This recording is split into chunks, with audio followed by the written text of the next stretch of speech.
Radio. This is Pet Life Radio. Let's talk pets.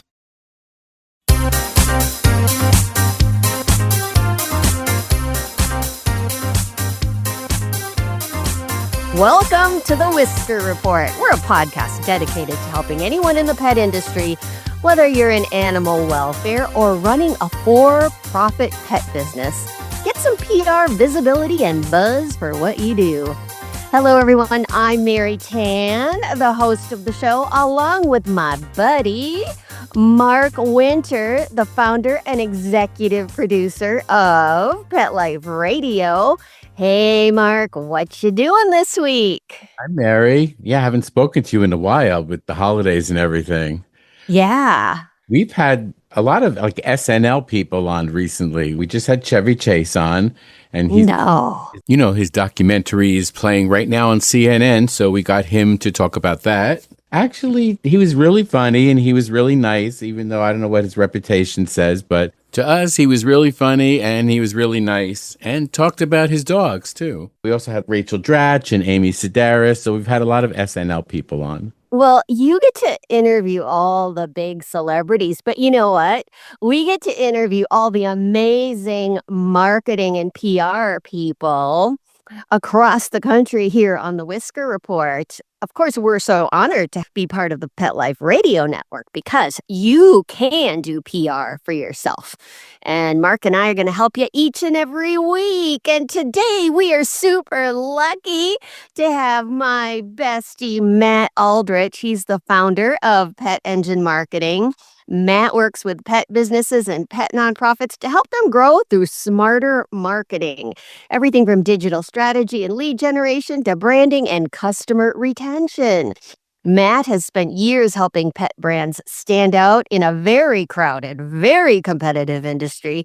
And he's especially passionate about helping smaller business and rescues figure out marketing without feeling overwhelmed. And if you can hear that in the background, I know you can't see this, but I've got 2 foster kittens just flying off the walls here. That's okay. We love when animals are part of the show. So, Matt, welcome to the show. Thank you for that wonderful, warm introduction. I am super honored to be here and to be with you guys today. Yeah, well, Matt is awesome. And actually, Matt is working on the Whisker Media website, which I am part of. And he's also going to work on another project I have in the pet sitting world. So, Matt, here's my starting question for you. The pet industry is really exploding. I know you've been in the business a long time and you've seen that. But so is the digital world. There's new platforms and new tools and new algorithms. Oh my gosh. And if you're a small pet business owner or animal rescue with little or to no budget, it can feel impossible to keep up. So what's your best advice for people who are trying to do everything for themselves? Well, it's not possible to do everything for yourself, right? Like, I really think you have to get to a point, the goal is to get to a point where you can outsource some of that and delegate it to hopefully people that you can trust and that do a good job and have expertise and experience in the space, you know? Yeah. I know a lot of people that I would recommend. They're actually all PIN members, Pet Industry Network experts. But as far as like how to reach that point, I think so many of the businesses that we work with initially when they begin, a lot of them are in the pet industry because they're passionate about it, right? They're passionate about pets and people. They're not necessarily passionate about understanding hashtags and algorithms and how to optimize the website for SEO. But at the beginning, if you don't have the funding to outsource that, you have to do a lot of DIY and you have to do a lot of learning. Luckily, we do have a ton of amazing resources in the pet industry that provide a lot of great education, either online or at trade shows like Global, Super Zoo. I'm sure there are more, but there are some great resources out there that are constantly educating on things like podcasts as well. So you touched on the Pet Industry Network, which I am a part of. Can you talk a little bit about the network? You are one of the founders and how you created it and how people can get involved with PIN. I would love to talk a little bit more about PIN. So PIN is almost 4 years old now. I'm a co-founder with Jolanta Smolsky of Pet Pro Media. It was born out of some shared frustrations that we had 4 years ago about just the fact that there are a lot of good people in the pet industry and a lot of people that need a lot of help. And it was difficult to connect those dots from the, business owners that need help, whether that is with coaching or financial literacy or cash flow or PR or marketing or SEO or social media or any of these kind of business functions.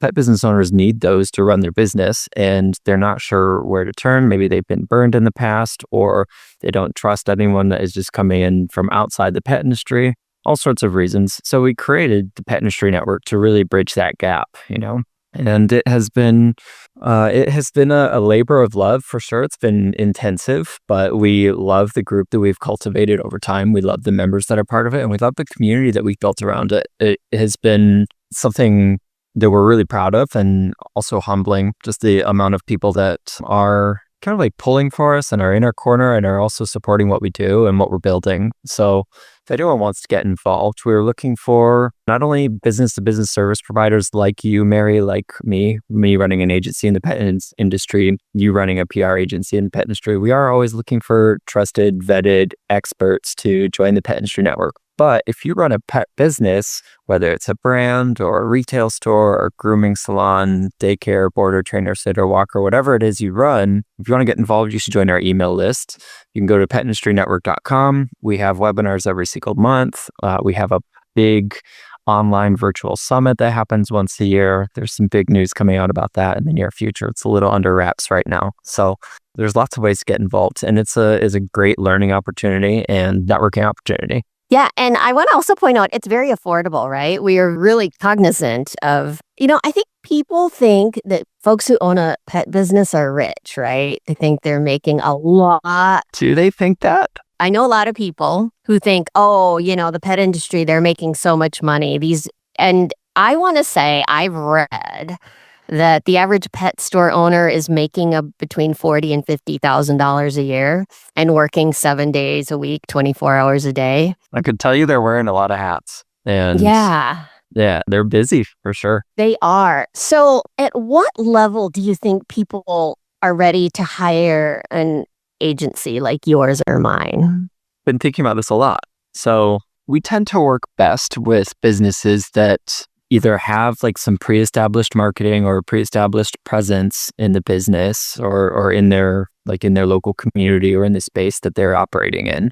And frequently we work with owners where it has either become too much to maintain with everything else on their plate, that being their marketing, whether it's social, email, SEO, websites, events, reporting and data analysis, kind of all of the above. So that's one time when it's like, all right, maybe I should start looking out for some help, right? When marketing is consistently getting pushed to the tomorrow part of your to-do list. The other thing is, I think a lot of people look at marketing and think of it as like, oh, well, sales are down this month and I should maybe do some marketing, or maybe I should do some PR. And it's just not that expectation of it having an overnight fix, or like, you start it this month and you start to see the effect next month. Like, you're already kind of behind the eight ball if that's your mentality around it. You know what I mean? Most marketing is a long-term game. You have to be consistent in the space. You have to repeat yourself. You have to get multiple impressions over a course of time for a single customer to come in.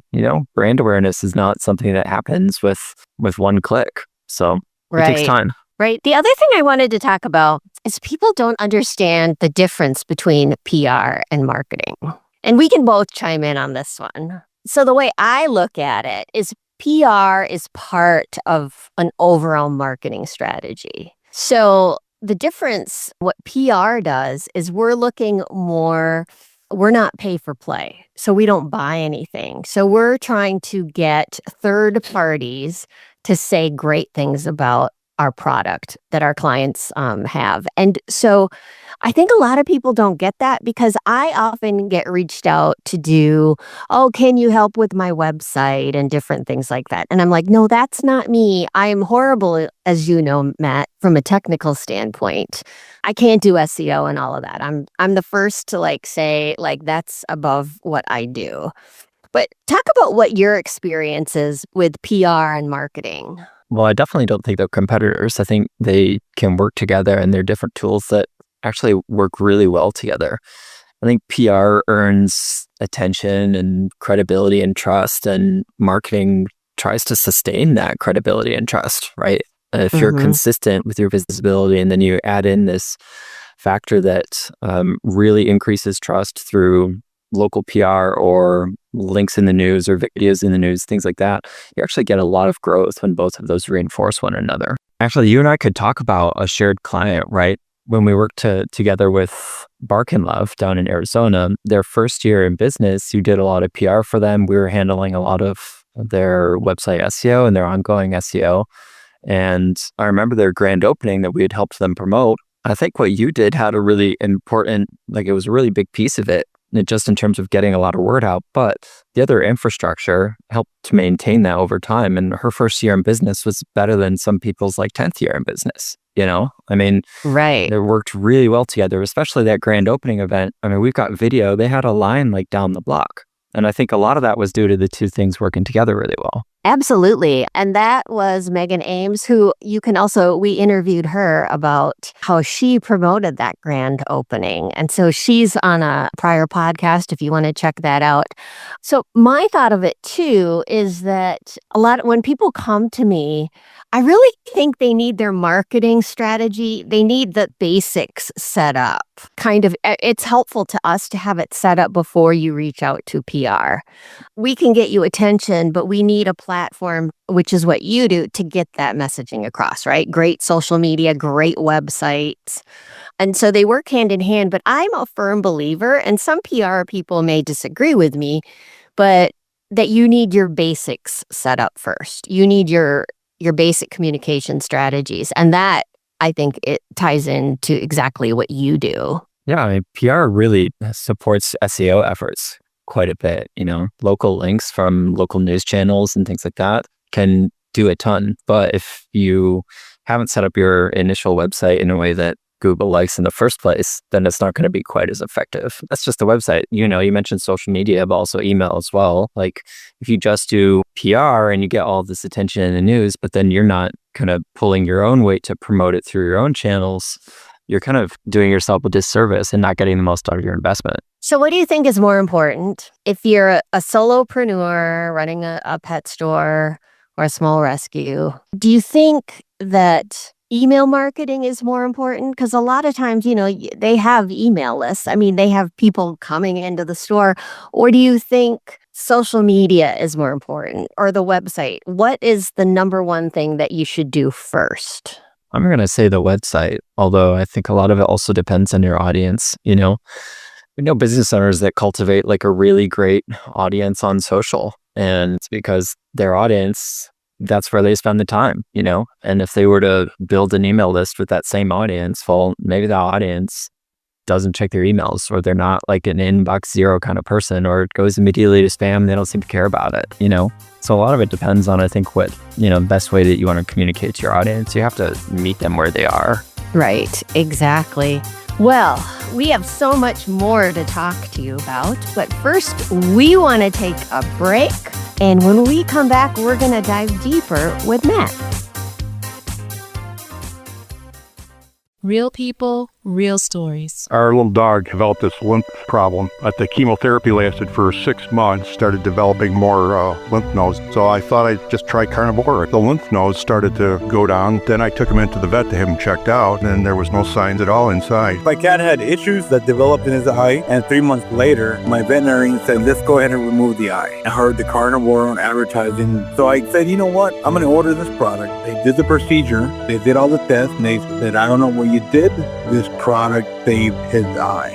I've got a Labrador. She could hardly lift herself up off the floor. The treatment was chemotherapy. That's when I said, this could be the ticket. About 3 weeks, you could tell she was very alert. She was going on a 5-mile walk. She is just like prime again. Call 866-836-8735. That's 866-836-8735. Or visit carnivore.com. That's carnivora.com. Use promo code PETLIFE at checkout for 15% off your order at carnivora.com. Let's talk pets. Let's talk pets On Pet Life Radio. Pet Life Radio. PetLifeRadio.com.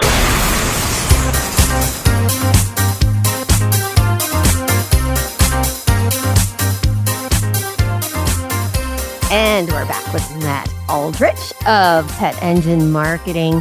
Matt, how do you keep up with all the stuff going on, all the algorithms? I mean, it must be a lot for you, but for a pet store owner or an animal rescue leader, oh my gosh. What's your advice on that? I think you have to have the right people in your corner, Like, I've learned a lot about the pet industry and about marketing through continued exposure to people like you, to people like Lynn, to people that are in the pet industry network, right? Regular networking, regular learning.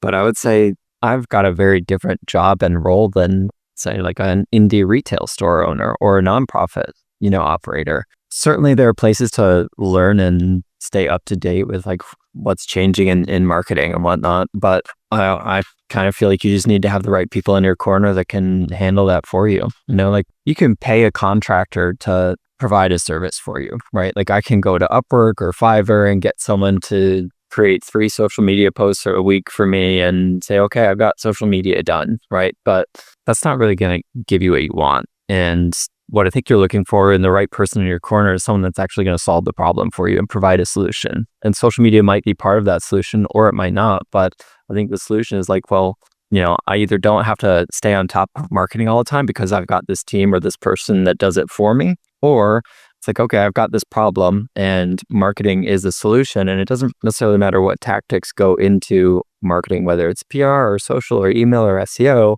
It's all to fix this problem. And maybe that problem is retention or revenue or conversion or lifetime value of a customer, Right. I don't know if that makes sense. Yeah, it completely makes sense. So I have another question. Between SEO and AI, is there a difference in search terminology? Yeah, I think we're still seeing a lot of the effects of what like AI overviews and generative searches are doing to websites.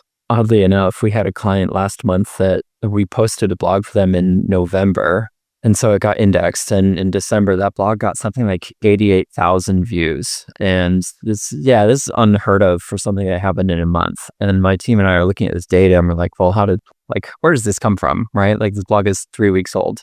Well, it turns out like it had gotten cited in a few AI search overviews. And so it was getting tons of impressions technically, but like the click-throughs were super low because Google wants to keep you on their platform, So it's actually interesting because like in the past, you would say 88,000 views. I mean, surely that's got to have an impact in the business. And now we're not even sure that 88,000 views has a noticeable impact in like people visiting the store or even people visiting the website. So it's just a different world right now. With AI and SEO. I think proper SEO principles and having a good foundation on your website and creating content that Google approves of and can index in a way that people are still using search engines for. I think it's gotten much more conversational. I think it's much more question-based and it's a little bit more difficult to fake it. So Google's just gotten significantly smarter with the way that it scrapes content and then repurposes it on their own landing page, it's not super surprising, but it's definitely difficult for pet business owners in terms of trying to figure out, well, what's actually going to bring visibility to the business, Right. It's a long answer, but I think ultimately the short answer is like the same SEO principles and foundational elements are still going to have a positive impact for you in the era of generative search. You just might not have the same kind of return or noticeable impact that it might have had 5 years ago. Question for you. When you search things like, litter boxes or something, you always see like the big guys. You see the PetSmarts and the Petco's or pet food. It's like Purina that will pop up. Are these big companies paying for that spot? Sometimes, for a sponsored spot on Google, if it says sponsored on the top, they're definitely paying for that ad space. And sometimes they're paying a ridiculous amount just for a click there. I mean, if you search for dog food, we've got a couple tools on our end that can give us a rough estimate of what we think it costs to get a click on a term like dog food. And some of these companies are paying like $25 to $50 just for a click in urban areas, which is nuts, just to click to the website. So it's super difficult for small businesses to compete against the Amazons and the Petcos and the Chewies and the big box distributors and retailers on search engines. I think actually local businesses have a somewhat more equal playing field because they're local, and we have some pretty cool tools that can sync like a store's inventory with a Google business profile. So say someone like you is looking for, what type of kitty litter do you buy frequently? It kind of varies, but World's Best. Yeah, I think we use World's Best too. So if someone was to type in Google and say World's Best kitty litter near me, yeah, this tool that we have can actually, like, if your store has that in stock, it can show it directly on the Google business profile and says in stock today at this location. So having tools like that in your back pocket can really like help generate people where it's like, oh crap, we're completely out of kitty litter. I need to get it in the next couple of hours.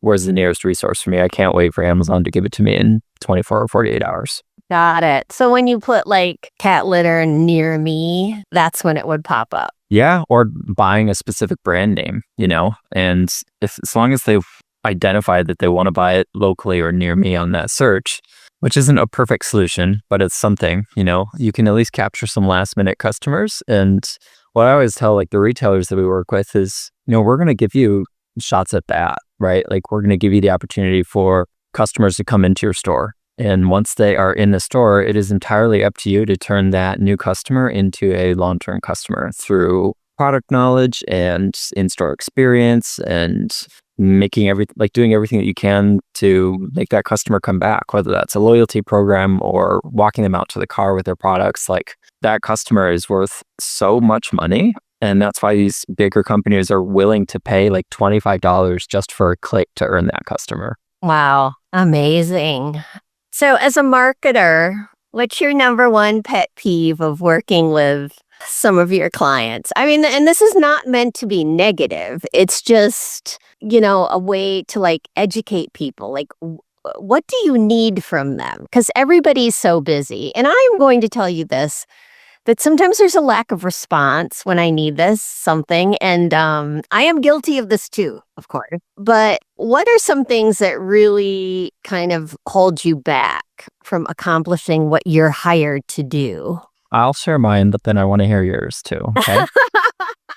So for us, I think there's an area of opportunity for us to grow and improve just in terms of setting expectations. And this goes back to what I was talking about a little bit earlier. If you hire us like you're hiring a long-term partner, like there are a few tactics that can generate some quicker results, but the vast majority of things, like you're going to see bigger and better results 6, 9, 12, 18 months down the road. Like if you need to fix something by next month, you're already too late. And there's not a lot that anyone could really do to solve that for you. So it really comes down to like understanding, that marketing is not this one-time fix. There's no magic solution. It is showing up consistently again and again over time in front of your audience and where they are. It's putting long-term effort and kind of iteration and optimization over time to continue to get better at it. You can't just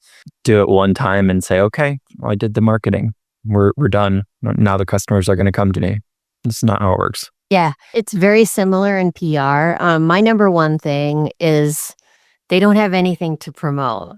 So it's all about storytelling, right? So I'll have a company that is launching a new dog toothbrush. Let's just say that. Okay, you've got a new product. That's newsworthy to trade publications that want to publish new products. But a lot of them are like, well, we want you. I mean, they have these goals like, we want to get on the Today Show or Good Morning America. And I'm like, with your new toothbrush? How is that good for some mismanaged expectations, right? Yes. So I always, when I give you a proposal, it will clearly say in there are no guarantees with public relations. But one thing that can help me is a great story. So go beyond the new toothbrush. What's the story behind the new toothbrush? I need something more. Was the toothbrush created by somebody with special needs who has a service dog? that saved their life, something compelling. You need more than just a new product. Every day, there's millions of new products being launched. But unless I have a great story behind it, and a lot of times what it takes to find that story is me actually interviewing them. And that's talking to them. And this is where my former journalism skills come into play. Because I can't tell you the number of times in my journalism career where I was sent out on a story and there was no story there. But as I used to say, our job on a nightly newscast is to fill the time in between the commercials. And so I'm like, the producer would say to me, like, you've got to fill 2 to 3 minutes of something. And so I would have to dig and like interview that person and go intense and get really personal and find out what that story is. And when it comes to pet products, like it comes to almost every product, or even in a rescue situation, well, rescues and animal welfare has it easier, right? There's so many compelling stories with an There animal. are. I actually think so many of our clients, though, like so many pet businesses start with a story around a pet, like mine included, So I didn't mean to interrupt Yeah. you. Go ahead. But No, I mean, they interrupt got to be me. they got to be everywhere in the pet industry, right? Like, Yeah. I mean, there's just some amazing stories out there. Like, there's a woman who created, I think it's called the Lofty Loo. It's a litter box like that's at the level of like a desk. So the cat has to jump up there, but like there's so many elderly people that can't bend down and clean the litter box anymore. And sometimes their arthritis is bad, their joint pain.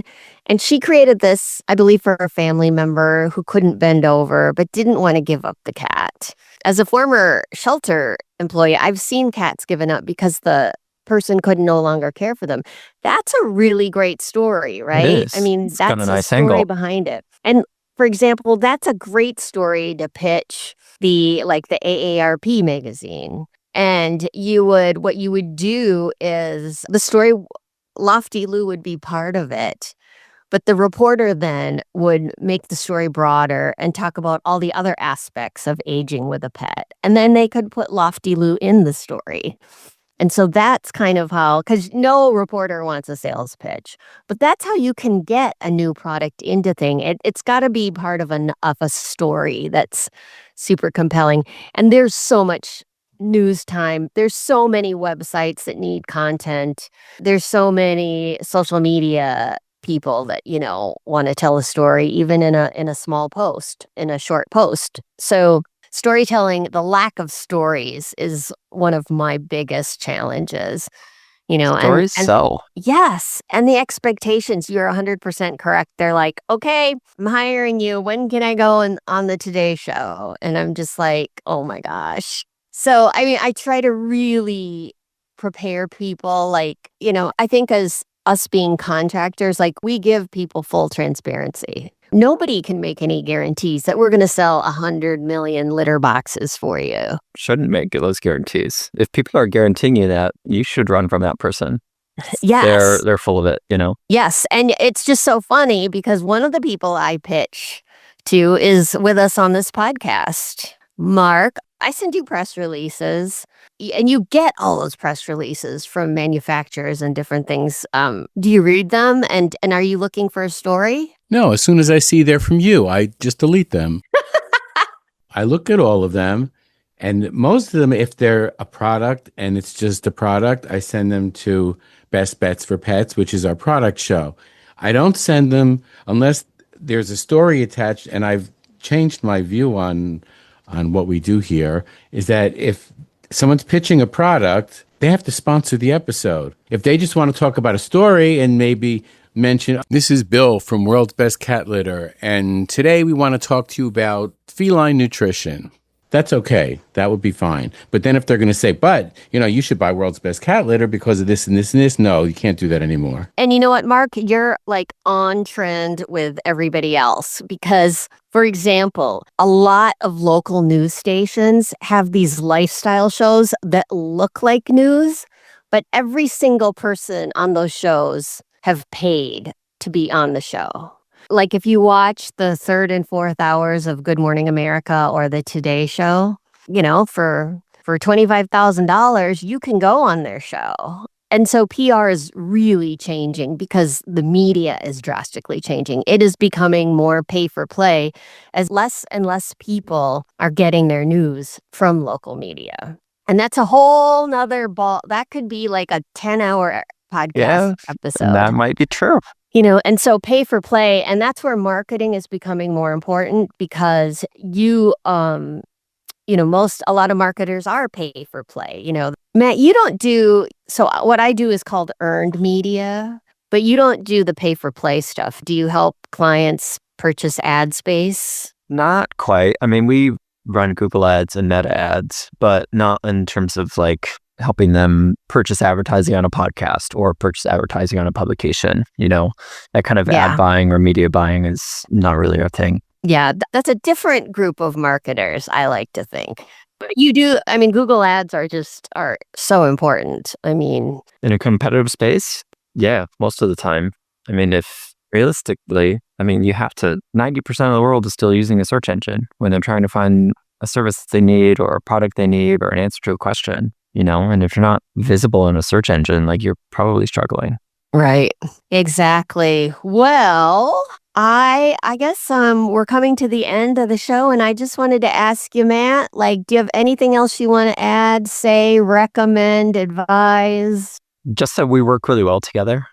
I think marketing without trust feels like pushy, and it feels kind of soulless and just like overly salesy, and PR can really help create a lot of trust. And so working together, PR and more traditional marketing, whether it's social or email or SEO or websites or even paid ads, they should work together, and ideally it should be part of your overall marketing strategy. That's the only thing that I would say. And that you and I work very well together, so more people should hire us together. Absolutely. And more people, come on, pet industry, you should be taking ads out on Pet Life Radio. You should. And especially this show. Especially this show. You're correct. So I think that's the wrap for this show.